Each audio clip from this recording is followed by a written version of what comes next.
What's up, Magic players? It's Doyle, your host here on DoylePrimeMTG, where I bring you the latest and greatest in Magic content that I can, while still trying to have a life.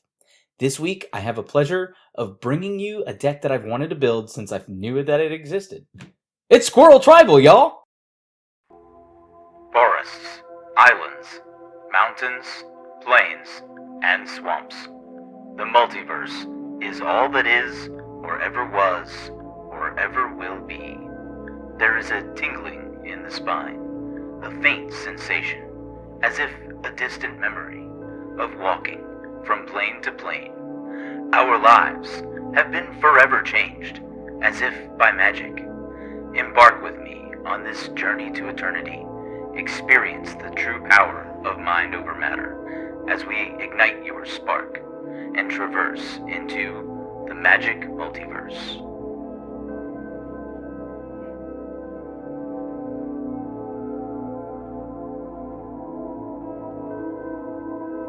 Squirrels are some of the most fearsome creatures in all of existence as we know it.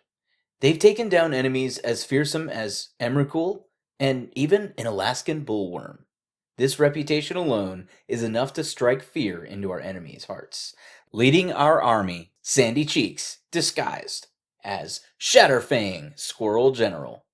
General Cheeks costs 2 and a green for a legendary 3/3 Squirrel Warrior with Forest Walk that has 2 major abilities. The first being, if one or more tokens would be created under your control, those tokens plus that many 1/1 green squirrel creature tokens are created instead. This means that all of our token producers will also make an equal amount of squirrels in addition to the tokens that they naturally generate. The second ability lets us pay black and sacrifice X squirrels to give target creature plus X minus X until end of turn. This is an excellent general, giving us extra value as well as an outlet with which to use that value. Let's begin by sowing the seeds of Mana Ramp. Birds of Paradise and Elves of Deep Shadow will help us fix our colors on turn 1 and cast our commander on turn 2. Elvish Mystic, Fyndhorn Elves, and Llanowar Elves will each also help us ramp on turn 1 and cast our commander on turn 2, even if they don't help us produce that black mana. Cultivate and Kodama's Reach will each provide us with tremendous value, each finding 2 basic lands and putting one into play tapped, and the other into our hand, replacing the spell. Since we will have so many creatures, we will also include Cryptolith Rite, Growing Rites of Itlamok, and Circle of Dreams Druid. Each of these will generate mana based on how many creatures that we control. Pitiless Plunderer will even let us generate treasures when our creatures die. Fortunately for us, this also means that we will be able to go infinite and generate an infinite amount of treasure when paired with our commander, requiring only 2 other squirrels to start. We can also, of course, slot in Cabal Coffers and Nykthos Shrine to Nyx for a solid boost if your playgroup is into that kind of thing. Gathering cards is as important as gathering acorns when storing up for the long game. Vampiric Rites, Idol of Oblivion, and Ravenous Squirrel can each generate us some incremental card advantage over the course of a few turns.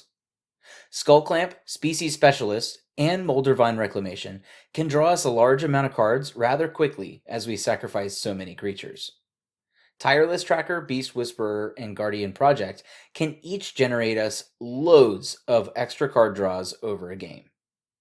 Shamanic Revelation and Return of the Wildspeaker will each generate us a large burst of card draw, with the return also giving us an extra win con on the side. Toski, Bearer of Secrets, and Oran Frostfang will each draw us a card when our creatures deal combat damage to a player. With as much fodder as we generate, there will be plenty of opportunities to generate extra card advantage here. Next up, we will enter the control zone. Controlling the play space becomes very important in the mid to late game. Bridging the gap between this and the 2 prior categories, Freyalise Llanowar's Fury allows us to ramp by making mana dorks, draw cards for each green creature we control, and even remove artifacts and enchantments. Swarmyard can help protect our general by tapping to regenerate a squirrel. Blessed Respite and Bajuka Bog will each help us with keeping the pesky graveyard player in check. Marin of Clan Neltoth and Volrath's Stronghold will each allow us to easily access the creature cards in our own graveyard. Grave Pact and Dictate of Erebos will each help us by keeping our opponent's armies to a minimum. Viscera Seer allows us to sacrifice creatures to scry, and while this isn't card advantage, it is card selection, placing it in the control section of the deck. Phyrexian Tower can also allow us to sacrifice creatures for extra boost on mana instead. Finally, it's time to close out the game. We will do this typically by doing exactly what this deck wants to do. More tokens! Chitterspitter and Essica's Chariot will each generate us some tokens over time, and the Chitterspitter will even make our wideboard go tall, increasing the size of our Squirrel army. Nested Shambler, Michaeloth, and Underworld Hermit can each produce a massive boost in tokens, also generating us squirrels in the process. The biggest ramp piece in this deck is actually Old Gnawbone. The amount of treasure generated by this bad boy is ridiculous. This card is pretty broken. With our commander out, we will even be able to generate a squirrel for each treasure generated, making this more of a win con than a ramp piece. Parallel Lives will always be a slam dunk in any tokens deck, because it doubles everything that they want to do. Kinda like our commander. We can also generate tokens incrementally.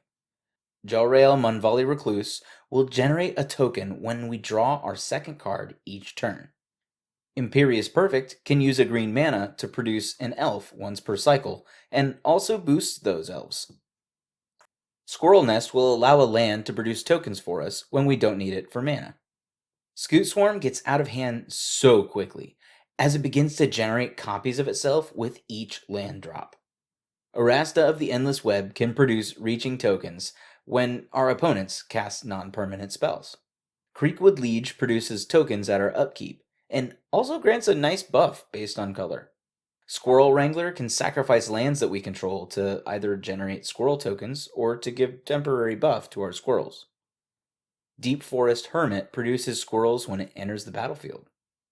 Ogre Slumlord will generate rat tokens whenever any non-token creature dies. Tendershoot Dryad will generate a token on each upkeep, typically 4 tokens per rotation. Wolverine Riders will generate an elf at each upkeep, and also gain us some life when they enter. Beledros Witherbloom is another creature that produces tokens on our upkeep, but also has this epic ramp ability, allowing us to pay 10 life to untap all of our lands. Avenger of Zendikar is a classic sweeping finisher, creating a token for each land that we control, and it can even give counters to each plant token upon a landfall trigger. Champion of Lamholt turns all of this creature generation into an unblockable force. We can also give the old Aristocrats theme a go with Blood Artist, Zulaport Cutthroat, Bastion of Remembrance, and Poison Tip Archer. If that doesn't work, we can even start to go taller with Squirrel Sovereign, Bloodspore Thrynax, and even Beastmaster Ascension. Each of these takes a wide board and sometimes over doubles the power of that army. Ivy Lane Denizen and Mizirik, Crawl Death Priest, will each give our creatures +1/+1 counters. In that case, we'll also include a Herd Baloth just to utilize that combo with Ivy Lane Denizen. Our mana base will contain many color fixing cards. Of course, if you don't have any of these, proxies and basic lands are always welcome in Commander. For color fixing, I've included Command Tower, Darkboar Slitherboar Pathway, Lanawar Wastes, Necroblossom Snarl, Nurturing Peatland, Overgrown Tomb, Temple of Malady, Twilight Mire, Undergrowth Stadium, Verdant Catacombs, and Woodland Cemetery.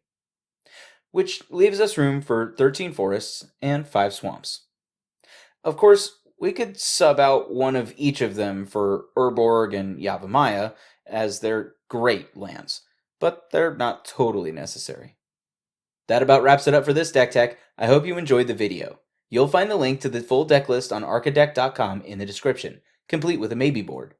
Let me know in the comments below if you would take this deck in a different direction, or if there are any key includes that I missed. Cheers, and happy casting! If you enjoyed this video, feel free to hit that like button and also share it with your friends. If you want to see more videos like these or hear me ramble about how to navigate this magic multiverse, go ahead and click that subscribe button to stay up to date on the latest from me, Doyle Prime, and the happenings throughout Magic the Gathering. Thank y'all for watching, and I'll see you all next video.